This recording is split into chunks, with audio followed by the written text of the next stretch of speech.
Hello guys, welcome back to another video. This is the Football Connect. I'm your host Sam, and we are back again with another one. And guess what?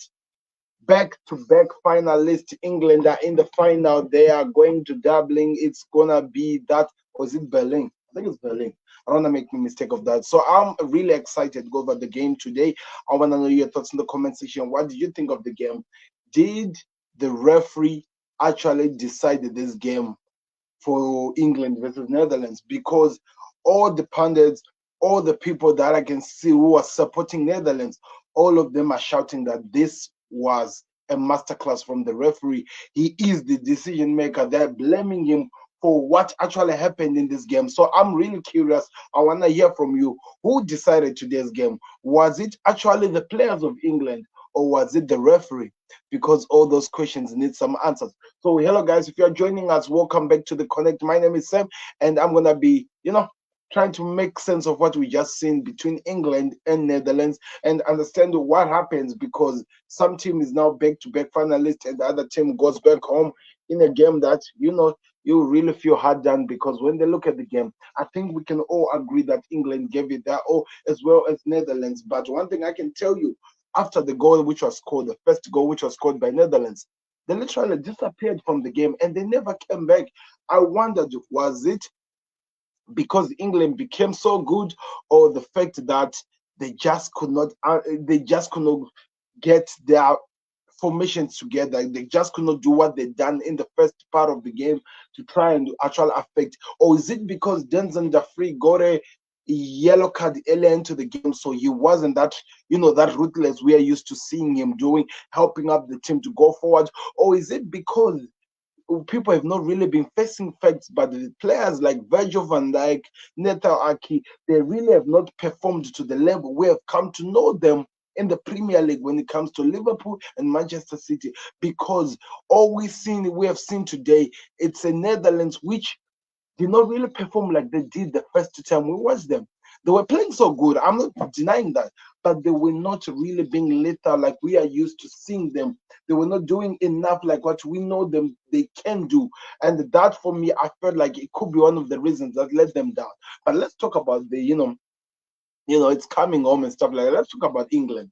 Let's talk about this team, because we have been talking about whatever formation that they've been playing for some time, and we have been asking questions for such a long time. Exactly what formation are they playing? What exactly is their achievement? What are they trying to achieve in the pitches they're playing? And I'm telling you, nobody's actually been able to get the answer exactly what is England doing in the game when they're playing.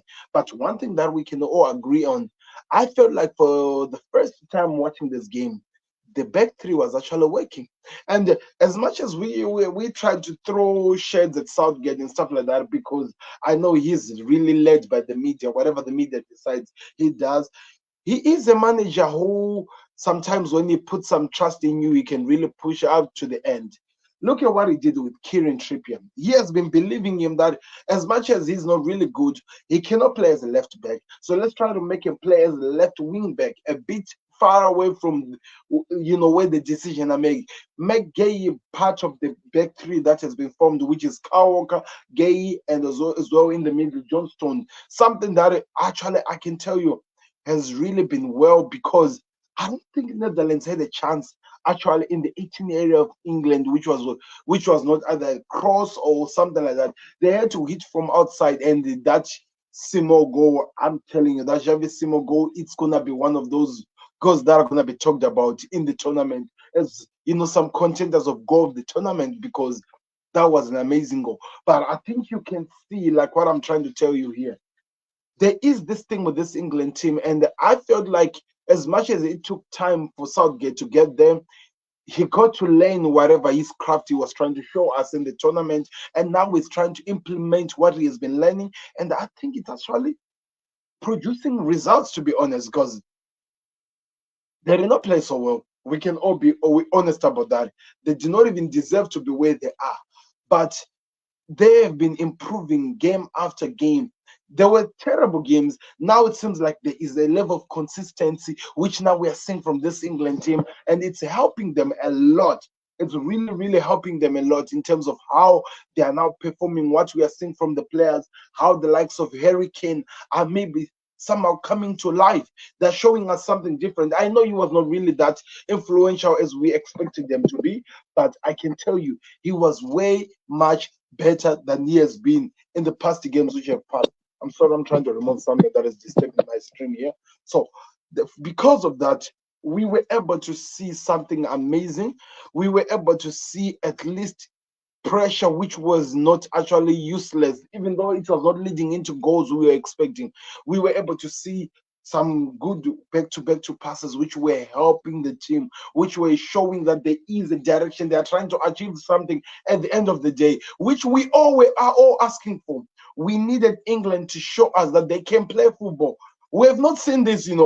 I can tell you, every single England fan who has been watching this, I know that I'm just watching and I'm just somebody from outside, but each and every England fan who has been watching can all come out and say that it has always been, the best, the moments being made. We have not seen a team goal that you can say there were good passes and it led to a goal until today. That last minute goal, I felt it was more of a team goal. The way Kobe Mino disturbed the Netherlands players to lose the ball so that it goes to Cole Palmer, and the movement from Palmer and that pass to open up the defense, and that turn from Watkins.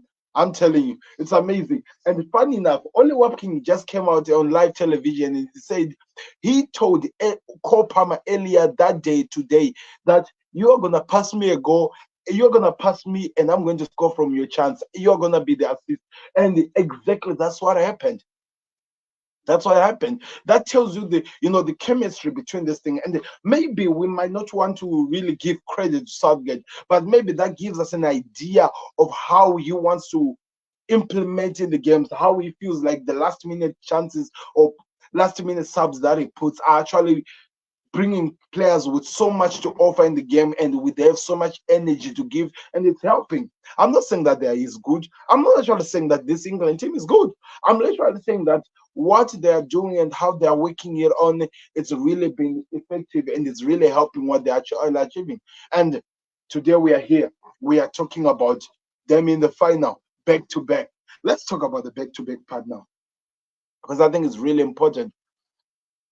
Do you think that England deserve to win this Euro 2024? Do you think that they really deserve to win it, especially after what happened in the last tournament, where they lost in the penalties and everything that happened? Do you think they deserve to win this?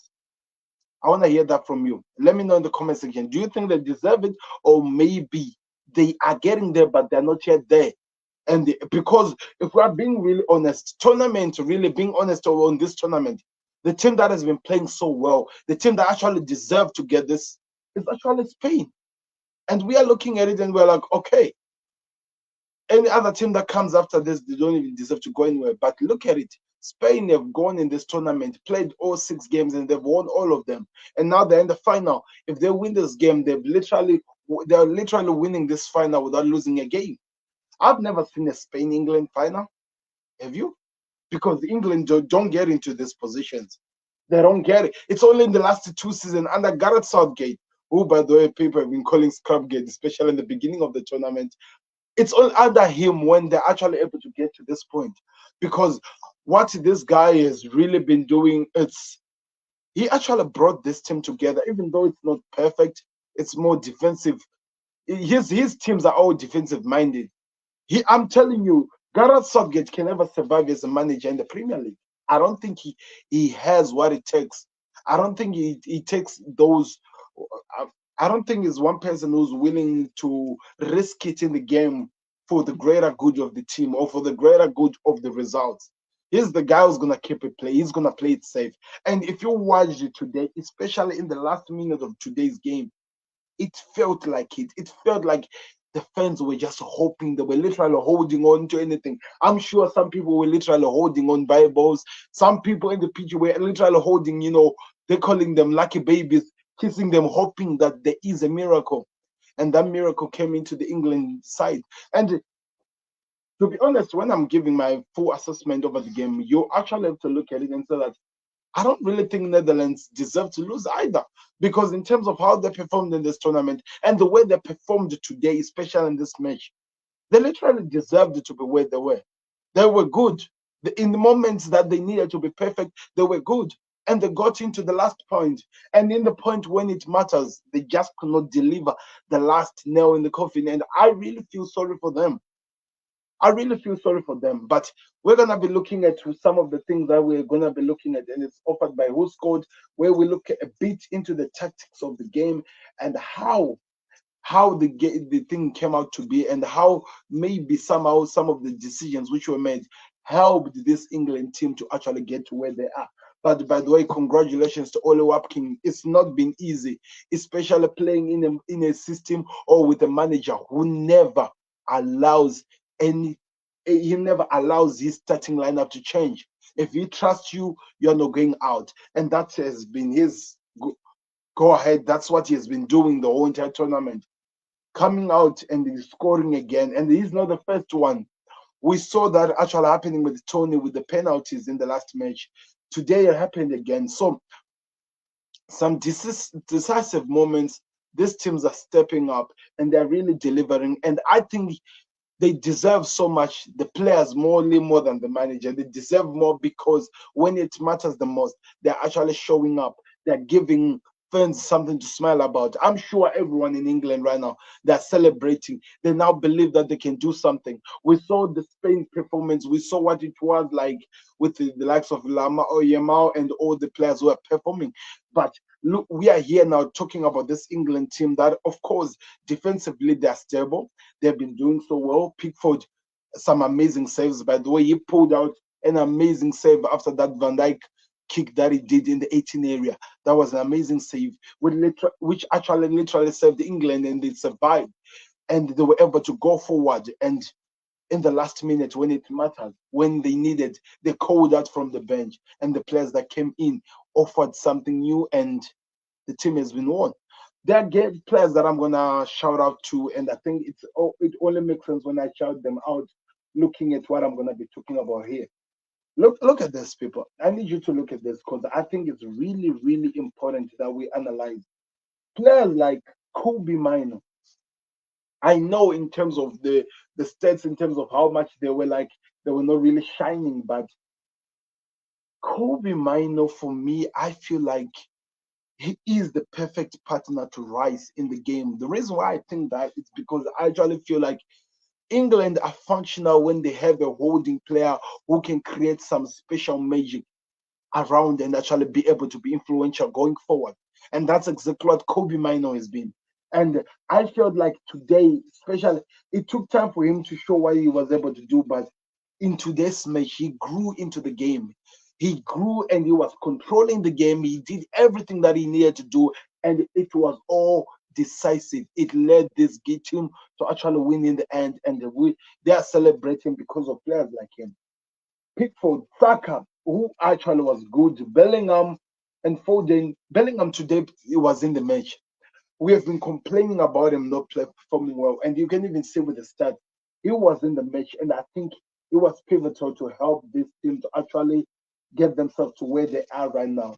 And like I said, looking at the Netherlands time, the player who, according to stats, was actually trying is Cody Gakpo. But I actually felt like Cody Gakpo was a little bit, I, I cannot say under the weather because I felt like he was controlled a bit by this guy called Kyle Walker. And I felt like Saka was really well, he was doing so well coming back to help out so that he can actually offer something more, so that at least there is no being exposed. Something like what Lamau Yamal was doing in the last game, but I'm not saying that was exactly what was happening. There was a goal which was scored, which was ruled out for offside, and I felt as the game continued, this Netherlands team, you could see that they got tired in the pitch. When you needed them to do more, they got tired and they just could not offer what could have changed the game in my analysis as I look at it. Because I think if we look at it, they deserve to at least live with something. But the game is not played like what you really expect it to be. But let's see what happens now because this continues, people. So we're gonna look at this weird chalkboard that I'm gonna be putting up here. Like I said, the star of the match, Simone, was actually the player who had more in terms of what was offered in the game. Like I said, Rice, Defensively, I think he was really, really good. And like I said, it all makes sense because he has a Menu next to him, and it's helping him a bit. And you look at how the team was set up in terms of how they've performed. You ask questions, but I'm more interested in into the passes, the total shots, the passes which were put, and which passes were really influential in terms of helping the team to produce something. So let's take it to the chalkboard. And let's take it to the chalkboard where you get to see more. Look at the passes which were made in terms of the shots which were put into the game. But let's look at the passes. By the way, if you're watching this for me, the blue side is the England part, and the red side is the yellow side is the Dutch side. And I think I'm gonna take out the Dutch passes and look at it a bit in terms of how they control the game. So when you look at this, it's actually funny. England looked like they were controlling the game more on the left side, which, when you really think about it, the left side has been their weakest point in the whole entire game. People have been complaining about them playing on the left, and somehow having the audacity to control the game on the position which you are expected to actually not to do well. It takes some guts, man. That's the only thing I can say. It takes some guts. So I wonder exactly in terms of heat map, how much was this influential? You see, this is what I wanted to show you because people are not going to tell you the truth.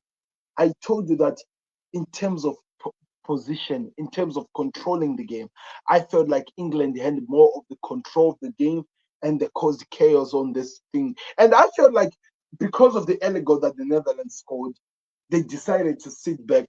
And after sitting back, they were not able to try to come back into the bench. Hence what we are looking at here. Because in terms of the heat map, England were the one that was in control. But look at the way the ball was played the most by England.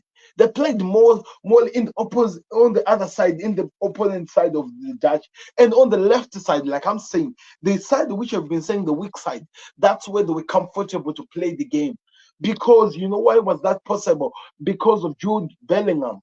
Because right now, if I'm gonna be going on to the hit spot, if I switch off the England spot, hit more, and I highlight his map today, look where he was controlling the game.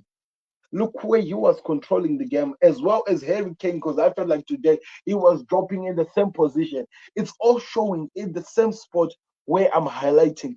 That's where the lineup of this team was really, really active, and they were showing to do something well. And of course, you could see that Trippier was as well on that side. And in some point, you could see that Phil Foden was also moving into that side. And because he was getting there, that's why you see this. Where's Foden? That's why you see more. So it's like because of that Dumfries yellow card. That's why I told you that maybe because Denzel Dumfries got a yellow card so early into the game, England decided to take advantage of the fact that he was not offering more into that, and they wanted to take advantage of that. So what did they do? They decided to put most of their pressure onto the side where he was playing. He's on a yellow. He's not going to risk so much. He has already given us a penalty. Anything he does more mistakenly, we are taking advantage of it. So let's put pressure there. Let's try to take advantage of that. Let's try to score from there. And that's what England were doing in this game. And I felt like it helped them because they had more control of the game. Virgil van Dijk, most of the time, he tried to come into that position. Yeah, but most of the year was trying to play on the center part. But look at how it is limited Dumfries. Look at how it limited Dumfries. If you look at that side of the Netherlands side, where my mouse is here, I don't know if you can see it. When my mouse is here, it limited Dumfries. He was not able to do so much because he was already carrying an early caution from the referee, which limited him. If I was the manager in Germany, if I had seen this in the first half, I would have done something like this. Check out Dumfries. Put on this guy who's from Netherlands, who has been playing under Anslot. I'm trying to remember his name. Tape caught another left foot who can come in and stop, because this is England's weakest position, and you allow them to control their game. They control you on the position which you know you are weak because a player has a yellow card.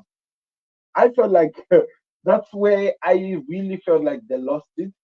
And they were taken advantage of, and they just could not deal with it. They just could not deal with it. But also players like you need to talk about the likes of Saka. Let's look at how Saka and Kobe Mino were interacting in terms of meeting, in terms of their hit spot. Because Manu has really grown of age, people. This kid is really just amazing. But that's what you expect of him. By the way, that's a big spot is Declan Rice. Don't get it confused. That's Declan Rice. He was really everywhere, people. He was really everywhere. And I think he is one of the reasons why they got where they are. And they deserve what they actually did. They really do deserve it. So I want to hear your thoughts in the comment section. What did you think of England's performance? What did you think of the Netherlands? Don't you think that they were taken advantage of because of the early caution that they got in, and they just could not recover in the game? Because everything that happened after this game, it always was making sense in the England side, and they just could not respond. They just could not respond. But let's also talk about the man of the match of the game. Let's not forget about him, Ollie Watkins, the guy who came out in the last minute, came to change the game, and that's how it was. As well as, like I'm saying, the Netherlands are blaming the referee. The Netherlands are actually all day blaming the referee. They say he is the reason why they lost this game. They say that he was the reason why they actually could not actually perform to their level best. Let's read to what Virgil van Dijk is saying is here. He's saying that penalty. I don't know if I should say anything about it. Maybe it's a good thing that the referee are held accountable. Let them come here and speak to you and explain themselves in that moment. We have to say when it's something's wrong. We have to say something. So Virgil van Dijk, what is just saying here is complaining, and he believed that should not have been a penalty. But I get it. When you look at it, it was not really clear. You must say it was not a penalty because it was after Harry Kane had cleared and the follow through. It is what led to the penalty. But you can also look at it in the stage that Denzel Dumfries should not have gone with an open foot. He went with an open foot in the 18 area. If you are blocking a ball, either throw your body on the line, stop the ball from going anywhere. Don't go with an open foot because players they can make sure that they take advantage of that. How many times have we seen players, strikers taking advantage of defenders when they do this? How many times? Because there was contact in the 18 area. Even though it is harsh, it, it was the contact and it led into a penalty. Hence, that's why we are talking about it right now. So I can tell you that, of course, I know you're hurt, Virgil van Dijk. I understand. I understand how it feels like. You've done your all. You've played so well. You are hurt. You've put everything into the game, and you feel like maybe the referee is going against you in some point, and you want some things to be done properly. Yet, here we are. Here we are. These are the decisions which could have made a difference, and now it led into this. So I wonder how you look at it again, and I wonder what will happen next. But in this moment, as things stand, it looks like England are in the final, and they're gonna be playing Spain. Let's talk about that as well, by the way, before I go out of here. I don't know. Can somebody let me know in the comment section? Do we have a number three position played for in the Euros? Is the Netherlands going to play with France as they decide who was the number three in the tournament? No, who gets the bronze or something. I don't know. Let me know in the comment section. I'm not really sure about that one. But let's talk about France. Let's talk about England versus Spain because I haven't done so much research on to them in terms of how they go head to head to head. Let me actually do it while I'm on live stream right now. Spain versus England. How they go like head to head. Spain versus England. Head to head. Who has won more and what has really how has it been like? Somebody actually has done it for me already. Thank you, man. So according to this man who's on X, by the way, let me read it up for you people. Oh, let me just put it on the screen. It's talking about the head-to-head between England and Spain, and this is what it's saying. Let's read what it's saying here. So Euro for 2024 is gonna be decided between England versus Spain. Of course, they are going to go to Berlin, but the head-to-head doesn't like the draw. England head-to-head against Spain. England has won 14 games. Spain has won 10 games. Another close game. Of course, who will win? 3 draws in their last. So it means England has an upper hand over Spain, but I don't think that Spain, all the Spains that played against England to have this head-to-head have faced the Lamine Yamal.